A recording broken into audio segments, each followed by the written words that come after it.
I was only dusting the bookshelf when it happened. A soft thud broke the silence. A photograph slipped out of an old book and landed face up on the floor. At first, I smiled, thinking it was just another one of those pictures my late husband used to tuck away everywhere. But when I picked it up and looked closer, my hands began to shake, because in that picture, my daughter was smiling, standing next to a man she had sworn she never met. Before continue, please subscribe our channel and like our video. My name is Laura Bennett. I'm 56 years old, and I've lived in the same small town all my life. For years, I worked in a school library, surrounded by stories and silence. After my husband passed away, that silence grew heavier. Every creak in the floor sounded like a memory that refused to fade. My daughter, Anna, was my only child. She was my world, bright, ambitious, always chasing dreams far bigger than the life we had. I raised her alone after her father died. Every dollar I saved went toward her education, so she could have the life she always wanted, the one I could only imagine. And she made it. A business degree, a great job in the city, a fast-paced life full of people and things I didn't really understand. But as she climbed higher, something between us changed. Our calls got shorter, her visits fewer. She said she was just busy, always managing something important. I told myself, maybe that's what success looks like now. Distance, disguised as responsibility. I tried to be proud. I really did. But deep inside, I missed the girl who used to sit beside me on the porch, laughing at nothing at all.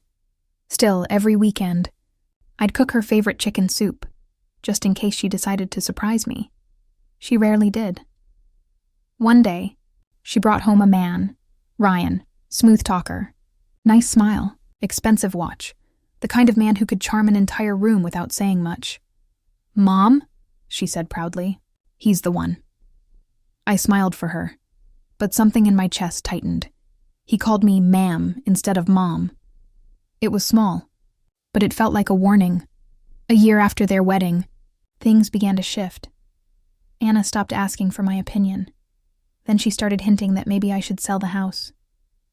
"It's too big for you, Mom," she said. "You could move closer to us." I told her no. This was my home, the one her father built with his own hands. Her tone changed, sharper. "Mom, I just don't understand why you hold on to old things," she sighed. That night, I cried quietly in bed, told myself it was just a phase, but then the calls stopped again. Weeks turned into months, and the house grew colder. That's when I found the photograph. It had fallen out of The Great Gatsby, one of Anna's favorite novels. She used to say, "It's about dreams, Mom, about chasing something just out of reach." But this photograph told a different story. In it, Anna stood beside Ryan, years before she ever introduced him to me. They looked younger, but close. Too close, and behind them was a cafe sign I recognized, a cafe that had closed 5 years ago. That's when I knew. They had known each other long before she told me, before all her stories of chance meetings and unexpected romance. She had lied. At first, I wanted to believe she just didn't want to tell me, but then I remembered something else: the money. Before their wedding, she borrowed my savings, said she needed it for decorations. She promised to pay it back. She never did. And when I asked, she said softly, "Oh, Mom, you'll get it back soon." But soon never came. That night, I sat alone in my kitchen. The smell of ginger tea filled the air. Bills lay scattered on the table. The clock ticked louder than my heartbeat. I didn't want to believe my own daughter had used me. But slowly, everything began to make sense. Ryan's charm, her sudden distance, their talk about selling my home. And I realized this wasn't just about a photograph. It was about trust. A week later, I decided to visit her, unannounced. When she opened the door, I saw surprise flicker in her eyes. Behind her, Ryan sat on the couch, scrolling through his phone. "Mom, you should have called," she said, forcing a smile. I found something that belongs to you, I told her, handing over the photograph. Her face froze for a second, then softened into a nervous laugh. Oh, that old picture. Yeah, we met before. I didn't think it mattered. It mattered to me, I said quietly. The room went still. Ryan's eyes dropped to the floor. And that's when I saw it. A folder on the table labeled property valuation. I didn't ask. I didn't shout, but I knew. They were still planning to take the house.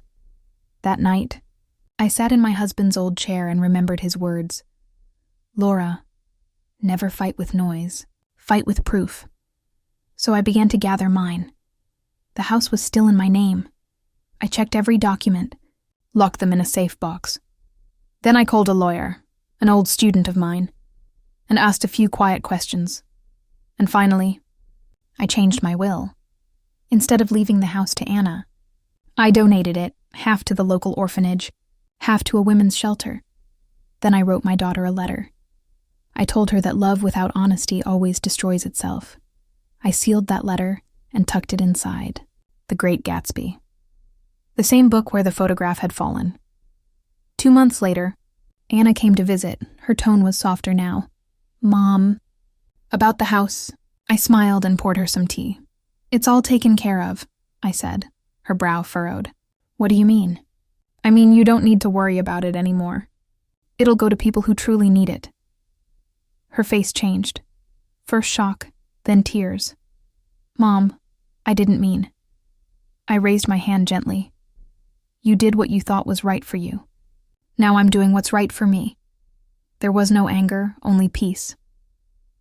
For the first time, she looked at me, really looked at me, not as a burden, but as a woman with her own strength and dignity. She cried. I didn't stop her. Some lessons are learned in silence. Months have passed since that day. We talk sometimes, carefully, slowly rebuilding something honest. I don't expect perfection, only truth. The house will one day be filled with laughter again, even if it isn't mine, and I have my peace back. Sometimes, when I dust the bookshelf, I still remember that fallen photograph. It's gone now, but the lesson remains. Love isn't measured by gifts or houses. It's measured by truth, and by the courage to stand by it, even when your heart breaks. If this real-life emotional story touched your heart, please like, share, and subscribe for more calm, honest stories about family, love, and redemption.